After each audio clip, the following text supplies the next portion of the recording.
मुंबईच्या आझाद मैदान परिसरात जर पाहिलं तर धनगर समाजाच्या अनेक मागण्यांकरिता जर पाहिलं, धनगर समाजाचे जे नेते असलेले दीपकभाऊ बोराडे यांच्याकडून जे आहे ते आमरण उपोषण सुरू आहे. जर खरं तर पाहिलं, आज या उपोषणाचा खरं तर 7वा दिवस आहे. पाहू शकता 7वा दिवस आहे आणि आज त्यांचं उपोषण असं जर पाहिलं तर त्यांची तब्येत कुठेतरी खालवलेली पाहायला मिळत आहे. सर्व समाज बांधव जे आहे ते एकत्र आलेले आपल्याला पाहायला मिळत आहे. एकूणच हे संपूर्ण आंदोलन कशाकरिता आपण थेट तिकडच्या कार्यकर्त्यांशी बातचीत करणं. काय सांगाल की उपोषणाचा खरं तर आज 7वा दिवस आहे आणि खरं तर त्यांची प्रकृतीमध्ये कुठेतरी बिघाड होताना आपल्याला पाहायला मिळतोय. काय सांगाल? आज उपोषणाचा 7वा दिवस आहे. फक्त पाणी घेतात आणि आज सकाळपासून अशी इतकी प्रकृती खालवली की अगदी हातपाय वाकडे होतात आणि घाम यायला लागला आणि थरथर कापू राहिले. त्यामुळं अशी अवस्था इतकी वाईट आहे. तरी पण सरकारचं दुर्लक्ष आहे. आता बघा, आत्ताच ॲम्ब्युलन्स बोलवली आम्ही आणि ते कुठलाही उपचार घ्यायला तयार नाहीत आणि उपचार न घेतल्यामुळं ही अतिशय दयनीय अवस्था आज आमचे उपोषणकर्ते दीपकराव बोराडे यांची होत आहे. राज्यभरातून आमचा समाज बांधव आज मुंबईच्या दिशेने निघाला आहे. अनेक 7 दशकापासूनचा हा लढा आहे. सरकार वेळोवेळी आम्हाला आश्वासनं देते.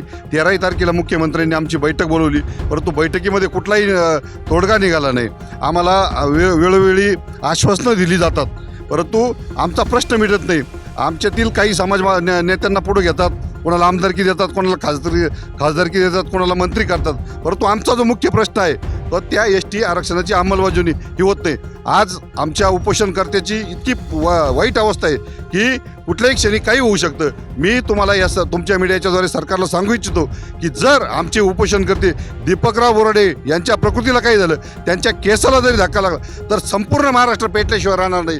ही तुमच्या मीडियाच्या माध्यमातून तुम्हाला आम्ही ही आवाहन करतो की सरकारने आजही येऊन हे उपोषण थांबवलं पाहिजे, आमच्या मागण्या मान्य केल्या पाहिजे आणि आमच्या उपोषणकर्त्याचा जीव वाचला पाहिजे, कारण आम्हाला त्यांचा जीवसुद्धा तितका महत्त्वाचा आहे.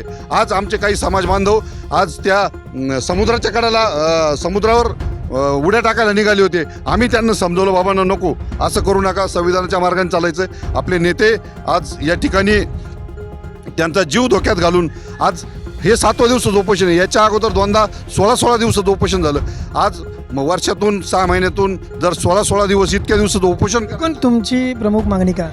आमच्या धनगर समाजाला घटनेने ST आरक्षणाची अंमलबजावणी दिलेली आहे, परंतु ड आणि रचा धनगर आहे आणि आम्हाला धनगर पाहिजे. ड रच्या या शब्द अपभ्रंशामुळं आमची ती मागणी मान्य होत नाही आणि ती मागणी मान्य करण्यासाठी आमचं 16 तारखेपासून या आझाद मैदानावर उपोषण चालू आहे. मधल्या काही दिवस सुट्ट्या नव्हत्या, सुट्ट्यामुळं आम्हाला तिथं परवानगी मिळाली नाही. उद्या सोमवारपासून आम्हाला तिथं परवानगी, त्यामुळं आम्ही इथं उपोषण सुरू आहे. आमचे राज्यभरात अनेक मोठे उपोषणं झालेले आहेत. आज हे समाज बांधव आमचे उपोषण करते. जालन्यालाही मोठं उपोषण झालं. आज सरकारचं लक्ष वेधण्याचा आमचा प्रयत्न आहे. बोराडे यांची प्रकृतीमध्ये खरं तर बिघाड झाला. त्याचे 108च्या ॲम्ब्युलन्स डॉक्टर आले, मात्र डॉक्टर काही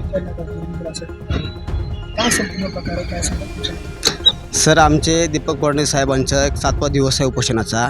डॉक्टर आलेले होते, 108ला फोन केला होता. डॉक्टरना न उपचार करता आणि तात्काळ एखादा डॉक्टर येऊन आणि डॉक्टर साधा पायदिंडी केला आहे, पळून गेला डॉक्टर. आम्ही समोर डॉक्टरला बोललो तेव्हा डॉक्टर साहेब आम्हाला मोठा एक वरिष्ठ अधिकारी पाठवा, तरी पण शासनानं प्रशासनानं काहीही कारवाई केलेली नाही.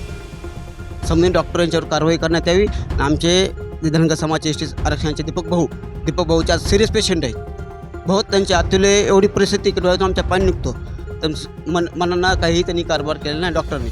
माझं म्हणणं आहे की डॉक्टर साहेबांना तात्काळ आम्हाला उपचार देण्यात यावं. पाहिलं तर दीपकभाऊ बोराडे यांची तब्येत जी आहे ती खाली आपल्याला पाहायला मिळत आहे. पण पाहिलं तर आता जे डॉक्टर आहेत ते डॉक्टर या ठिकाणी आलेले पाहायला मिळत आहे. त्यांच्यावरती सध्या जर पाहिलं त्यांचं BP म्हणा या सर्व गोष्टी ज्या आहेत ते चेक करण्याचं सध्या हे काम सुरू असल्याचं पाहिलं. त्यांची तपासणी जी आहे ती सुद्धा सुरू असल्याचं एकूणच पाहायला मिळत आहे. एकूणच पाहिलं तर त्यांची तब्येत जी आहे ती फार बिघडलेली आपल्याला एकूण पाहायला मिळत आहे. सर्व समाज बांधव जे आहे ते आता एकत्र आलेले एकूण पाहायला मिळते. त्यामुळे आता पाहायला मिळणार आहे की नक्कीच जर आता जोपर्यंत त्यांच्या ज्या मागण्या पूर्ण होत नाही तोपर्यंत जे आहे ते आंदोलन जे आहे ते असंच राहणार असल्याची माहिती जी आहे ती त्यांच्या सदस्यांनी आहे ती दिलेली आहे.